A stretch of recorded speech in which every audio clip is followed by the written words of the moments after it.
दोस्तों, आज हम आपको गौतम बुद्ध के 10 उपदेश बताने वाले हैं जो कि निश्चित तौर पर आपका पूरा जीवन बदल सकते हैं। दोस्तों, अगर किसी व्यक्ति के भीतर हर समय काम वासना चलती रहती है तो उसके जीवन में काम वासना ही घटित होगी। यदि किसी के भीतर हर समय धन के विचार चलते रहते हैं तो उसके जीवन में धन ही घटित होगा। और यदि किसी व्यक्ति के भीतर हर समय अपने जीवन को बदलने की इच्छा उठती रहती है तो उसका जीवन भविष्य में जरूर बदल जाएगा जैसा उसने चाहा था। यानी कि ये बात है आपके विचारों की। जैसे विचारों को आप सींचेंगे ऐसे ही विचार आपके जीवन में बढ़ते चले जाएंगे। अब दूसरा उपदेश, गौतम बुद्ध जी कहते हैं कि केवल 2 गलतियां ऐसी हैं जिसकी वजह से इंसान सफल नहीं हो पाता या सत्य को प्राप्त नहीं कर पाता। दोस्तों, जीवन में जो व्यक्ति सत्य के साथ निडर होकर आगे बढ़ते रहते हैं और केवल अपने लक्ष्य पर ही नजर टिकाए रहते हैं, ऐसे लोगों को जीवन में आगे बढ़ने से कोई शक्ति रोक नहीं सकती। क्योंकि आपका एक भय ही एक ऐसी चीज है जो मस्तिष्क में आपको पीछे हटने पर मजबूर कर देती है। यदि आप सत्य हैं और आपने जीवन में कोई गलत कार्य नहीं किया तो फिर जीवन में भय कैसा। भविष्य को लेकर जो भय हमारे मस्तिष्क में चलता रहता है वह हमारे जीवन को दिन प्रतिदिन कमजोर करते रहता है। इसीलिए सत्य के साथ चलें। जब आप जीवन में सत्य के साथ चलेंगे तो निडरता का भाव आपके मस्तिष्क में स्वतः ही आ जाएगा।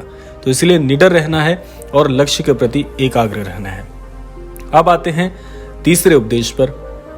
महात्मा बुद्ध कहते हैं कि जीवन में आलसपन और कामचोरी आपको बर्बादी की ओर ले जाने वाला एक छोटा सा रास्ता है, जबकि मेहनत अच्छा और खुशहाल जीवन जीने का एकमात्र तरीका है। मूर्ख लोग बेकार हैं और बुद्धिमान लोग मेहनती हैं। अगर आपको अपने जीवन में आगे बढ़ना है तो आपको मेहनत तो करनी ही होगी। दोस्तों, मूर्खों की तरह बैठे बैठे कुछ भी नहीं मिलता। केवल अपने स्वप्नों में ख्वाब बुनने से जीवन में ख्वाब पूरे नहीं हो पाएंगे और सुनने से कुछ भी नहीं होता। अगर आपको अपने जीवन में आगे बढ़ना है तो आपको उस पर प्रतिक्रियाएं लेनी बहुत जरूरी है। इसीलिए महात्मा बुद्ध ने कहा है, मेहनत करो, क्योंकि मेहनत के बिना जीवन में कुछ भी हासिल नहीं हो सकता। इसके अलावा महात्मा बुद्ध कहते हैं कि जैसा हम सोचते हैं ठीक वैसा ही हम बन जाते हैं। जब मन शुद्ध होता है तब प्रसन्नता हमारा ऐसे पीछा करती है जैसे कि हमारी परछाई हमारा पीछा नहीं छोड़ती। इसलिए इंसान को हमेशा सकारात्मक बातें सोचनी चाहिए, बोलनी चाहिए और उन पर विचार करना चाहिए, ताकि हर कठिन से कठिन परिस्थिति में वो आशा की किरण ढूंढ सके और अपने जीवन में प्रसन्न रह सके। तो इसलिए जीवन में सकारात्मकता की ओर बढ़िए। अब महात्मा बुद्ध की एक और शिक्षा। दोस्तों, महात्मा बुद्ध ने कहा है कि आपने आज में हमको जीवन जीना चाहिए, क्योंकि आज का जो समय है यदि हम कल पर सोचकर आज के समय को खराब कर देंगे तो जीवन में हम आज के क्षण को तो खो ही रहे हैं और भविष्य की परेशानी से अपना भविष्य भी खराब कर रहे हैं। तो भविष्य का सपना मत देखिए, अपने मन को हमेशा वर्तमान क्षण पर केंद्रित करें, क्योंकि यही एक रास्ता है अपने दुख और चिंताओं से मुक्ति पाने का, और यही तरीका आपको शांति की ओर भी ले जाता है। दोस्तों, ये सभी बातें हम सब पर लागू होती हैं, क्योंकि अक्सर हम अपनी बुरी आदतों का रोना रोते रहते हैं। ये बेहतर भविष्य की कामना करते हैं जिसकी वजह से हम परेशान हो जाते हैं और उसकी वजह से हम अपना आज खराब कर लेते हैं, जबकि आज ही केवल सत्य है। दोस्तों, अगर हम अपना आज सुधार लेते हैं तो हमारा आने वाला कल अपने आप ठीक हो जाएगा और हमें जिस चीज में खुशी चाहिए उसे हम आज के समय में ही पालेंगे। तो इसलिए भविष्य की योजनाएं मत बनाइए, भविष्य के बारे में सोचिए, लेकिन इतना मत सोचिए कि आज का समय ही खराब कर बैठे। दोस्तों, महात्मा बुद्ध ने कहा है कि जो आपको प्राप्त हुआ है उसकी तारीफ ना करें और ना ही दूसरों से ईर्ष्या करें। जो लोग दूसरों से ईर्ष्या करते हैं वो लोग मन ही मन शांति कभी प्राप्त नहीं कर पाते।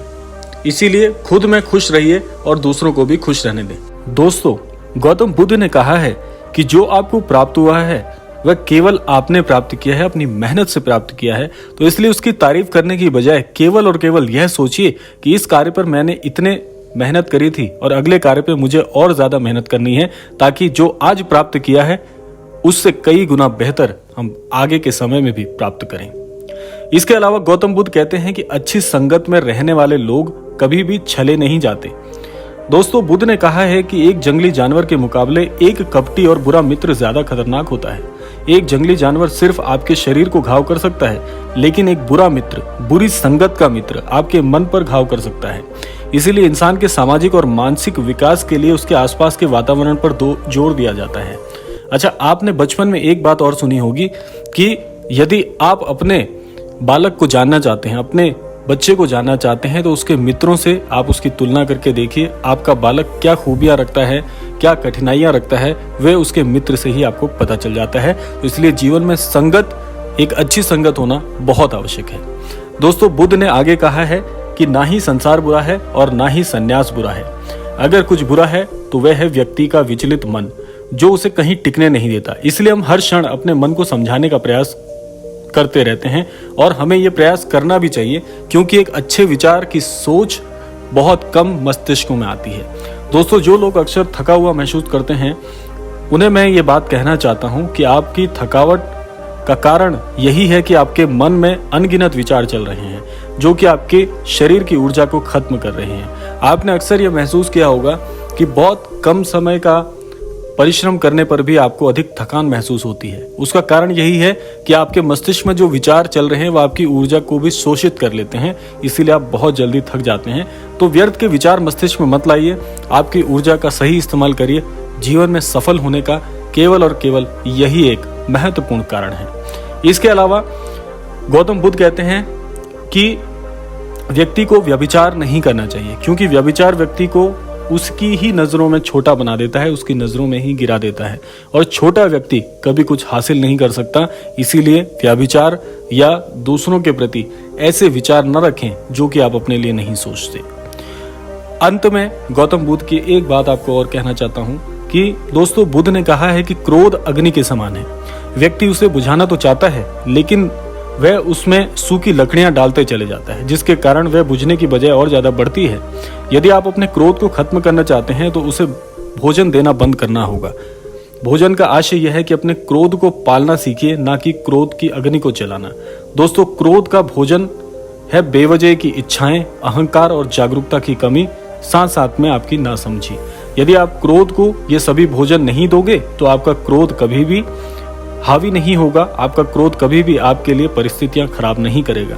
तो दोस्तों, ये थे गौतम बुद्ध के वह बहुत महत्वपूर्ण उपदेश जो आप अपने जीवन में यदि शामिल कर लें तो आपका जीवन स्वर्ग के समान हो जाएगा।